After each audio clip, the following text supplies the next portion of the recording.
बिस्मिल्लाहिर्रहमानिर्रहीम। अजीज तलबा, आज हम बर्नौली इक्वेशन पढ़ेंगे। बर्नौली इक्वेशन जो है ये असल में प्रेशर, फ्लो स्पीड और हाइट ऑफ पर फ्लो के दरमियान एक रिलेशनशिप होता है। जिस तरह कि हम इक्वेशन में देख रहे हैं, P1 प्रेशर है और ये हाइट ऑफ द फ्लूइड के हिसाब से जो फ्लो है वो है, और ये जो स्पीड हमारे पास बन रहा है फ्लो स्पीड, तो वो यहाँ पर नजर आ रही है। और ये असल में law of conservation of energy होती है। Law of conservation of energy ये साबित करती है कि बर्नौली इक्वेशन हमें क्या सबक देता है।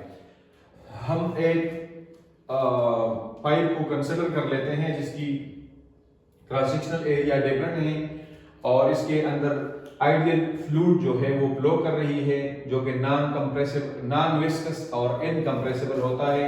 अगर हम पाइप के इस सिरे को देखें तो यहाँ पर प्रेशर P2 है और area of cross section A2 A1 से बड़ा है, और ये एक खास लेंथ डेल x2 को हमने लिया है, और यहाँ पर वेलोसिटी ऑफ द फ्लूइड जो है वो V2 है, और हाइट भी यहाँ पर h2 है जो h1 से ज्यादा है। इधर प्रेशर P1 है, डेल x1 इस एरिया का लेंथ है, h1 हाइट है जमीन से, और ये v1 यहाँ पर वेलोसिटी है, a1 यहाँ पर area cross section of the pipe है। अब हम बाकायदा डिफाइन करते हैं Bernoulli equation relates the pressure, flow speed and height पर flow of an ideal fluid, जो कि हम ये बात साबित करेंगे that P1 is plus 1 over 2 rho V1 square plus rho G H1 is equal to P2 plus 1 over 2 rho V2 square plus rho G H2। और या हम इस तरह लिख सकते हैं कि P plus 1 over 2 rho V square plus rho G H is equal to constant। मतलब अगर हम जितने भी स्टेज लेंगे तो वो उस हिसाब से कांस्टेंट होगा, और ये हमें law of conservation of energy को साबित करेगा। अब हम एक आइडियल फ्लूइड को कंसीडर करते हैं जिसकी फ्लो हम लेंगे, और ये एक नॉन यूनिफॉर्म साइज पाइप हम ले रहे हैं, और W जो है ये वर्क है due to the forces other than the conservative force of gravity, यानी ग्रेविटी के फोर्स के अलावा। So it is equal to the change in the total mechanical energy. तो ये वर्क डन जो है ना, ये मैकेनिकल एनर्जी के चेंज के बराबर होगा। और इसमें मैकेनिकल एनर्जी में क्या होता है, यहाँ पर पोटेंशियल होती है जो हम इधर लिखेंगे इसमें, और काइनेटिक एनर्जी भी साथ होगी। और पोटेंशियल एनर्जी जो है इसमें हाइट इन्वॉल्व है, तो वो ग्रेविटेशनल पोटेंशियल एनर्जी होगी। तो अब हमारे पास वर्क डन किस चीज के बराबर हो गया, del K plus del you, यानी change in potential energy and change in kinetic energy. जो जैसा कि हम जानते हैं कि दो एंड है पाइप के, तो हमारे पास वर्क डन इधर और इधर W1 प्लस W2 के बराबर होगा। W1 हम लिखते हैं F1 dot del x1 and then cos theta, so remove the dots, so theta is 0 here, then cos theta, cos 0 is 1, so W1 is equal to F1 del x1, ये equation number 3 हो गया हमारे पास। अब हम W2 लेते हैं जो F2 dot del x2 और cos 180 है, क्योंकि यहाँ पर इस तरह है और यहाँ पर इस तरफ है, तो एक को हम एक फ्लो हमारे पास इस तरफ है तो ये 0 डिग्री लेते हैं, और ये हमारे पास 180, तो एक वो हम एक 180 ले लेते हैं वर्क डन। तो यहाँ पर W2 180 cos 180 माइनस के बराबर होता है, तो माइनस F2 डेल x2 हो गया। जो जैसा कि हमें पता है कि प्रेशर का डेफिनेशन क्या है, फोर्स पर यूनिट एरिया, तो ये FPA के बराबर हो गया, और इस F2 की जगह हम F1 की जगह हम ये डालेंगे P1 A1 and del x1, और F2 की जगह हम P2 A2 and del x2 डालेंगे। लेकिन जो ही हम ये इक्वेशन इस इक्वेशन में इसे डालते हैं, तो ये इन मखसूस एरिया के ये, यानी ये वाला एरिया जो है इसका वॉल्यूम क्या हो गया, V2, इसका वॉल्यूम क्या है, V2 है, और इस मखसूस एरिया की जो वॉल्यूम बन गई, तो ये एक सिलेंडर के हिसाब से, तो सिलेंडर का वॉल्यूम क्या होता है, ये एरिया इनटू दिस हाइट, तो ये x है, तो a इनटू डेल x जो है ये वॉल्यूम ऑफ द पाइप इधर हो गया, तो ये P1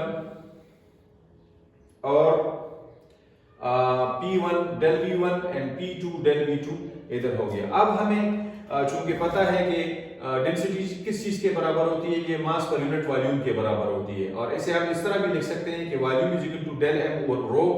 तो अगर हम वॉल्यूम की जगह V1 की जगह हम यहाँ पर डाले डेल एम, यानी V1 is equal to del M1 over rho, और V2 की जगह हम डाले डेल M2 डिवाइड बाई रो। तो हमारे जो इक्वेशन थे इधर 7 और 8, तो ये 9 और 10 इस तरह के इक्वेशन बन गए। अब हम इसको इक्वेशन नंबर 2 में डालते हैं। तो 2 में डालने से हमें P1 del M1 divide by rho minus P2 del M2 divide by rho हासिल हो जाता है। इसके बाद हम काइनेटिक एनर्जी को लिखते हैं, चेंज इन काइनेटिक एनर्जी को, और चेंज इन पोटेंशियल एनर्जी को लिखते हैं। तो change in kinetic energy 1/2 del M2 V2 square minus 1/2 del M1 V1 square, और इसी तरह M2 GH2 minus M1 GH1 ये ले लेते हैं। और इन ये इक्वेशन जो है हमारे पास 11, 12 और 13, इन तीनों इक्वेशंस को हम उठाकर इक्वेशन नंबर 1 में अब डालेंगे। तो इसके बाद हम देखेंगे कि इससे क्या बनता है।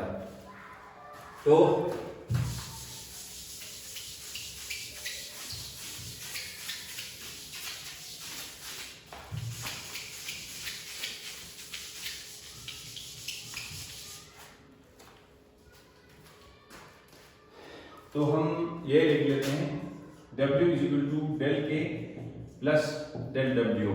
तो W की वैल्यू उधर से हम उठाते हैं, वो है हमारे पास rho P1 del M1 divided by rho minus P2 del M2 divided by rho is equal to, पहले हम काइनेटिक एनर्जी की इक्वेशन 12 नंबर इक्वेशन से लेते हैं। तो ये है हमारे पास 1/2 del M2 V2 square minus 1/2 del M1 V1 square plus ये पोटेंशियल एनर्जी की वैल्यू है।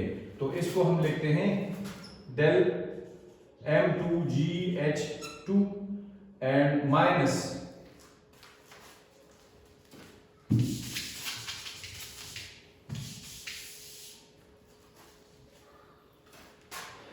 Del M1 and GH1। ये दोनों इक्वेशन हमने इसमें डाल दिए। अब हमें पता है कि पाइप के इस एंड में और इस एंड में जो मास हमारे पास इस्तेमाल होता है डेल M1 वो डेल M2 यानी डेल M के बराबर है। तो अगर इस इक्वेशन में हम सारे जो इक्वेशन में हमने M1 M2 M1 M2 हमने लिखे हैं, तो ये सारे इसके बिना पर ये क्या हो जाएंगे, सारे M हो जाएंगे। तो अब इसे देखें कि इस पूरे इक्वेशन में m जो है हमारे पास सेम हो गया, तो ये सारे के सारे कैंसिल हो जाएंगे। ठीक है, तो इस अब इक्वेशन को हम लिखते हैं P(n2) over rho minus P2 over rho, या इस तरह हम लिख लेते हैं P1 over rho is equal to 1/2 V2 square minus 1/2 V1 square plus GH2 minus GH1।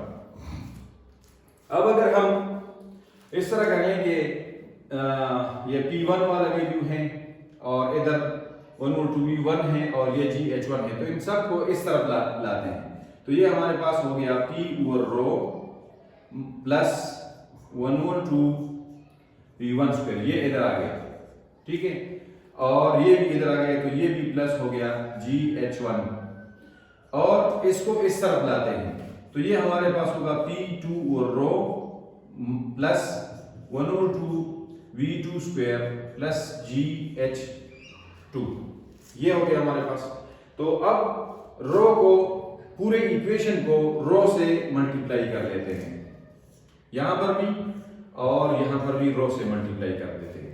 तो ये हो जाएगा P1 ओवर रो और rho plus 1/2 rho V1 square and G rho H1 is equal to P2 over rho और rho plus 1/2 rho V2 square and rho GH2। तो ये cancel हो गए और इक्वेशन हमारे पास रह गया P1 plus 1/2 rho V1 square and GH rho GH1 is equal to P2 plus 1/2 rho V2 square plus rho GH2। तो अब हम इससे लिख सकते हैं कि P is equal to P plus 1/2 rho V square rho GH is equal to constant. तो ये हमारे पास हो गया बर्नौली इक्वेशन, जो कि एक आइडियल फ्लूइड के लिए है, जो नॉन विस्कस फ्लूइड है और इनकम्प्रेसिबल फ्लूइड है, उसके लिए हमने ये इक्वेशन लिख लिया। इसके बाद हम इसके एप्लीकेशन पढ़ेंगे।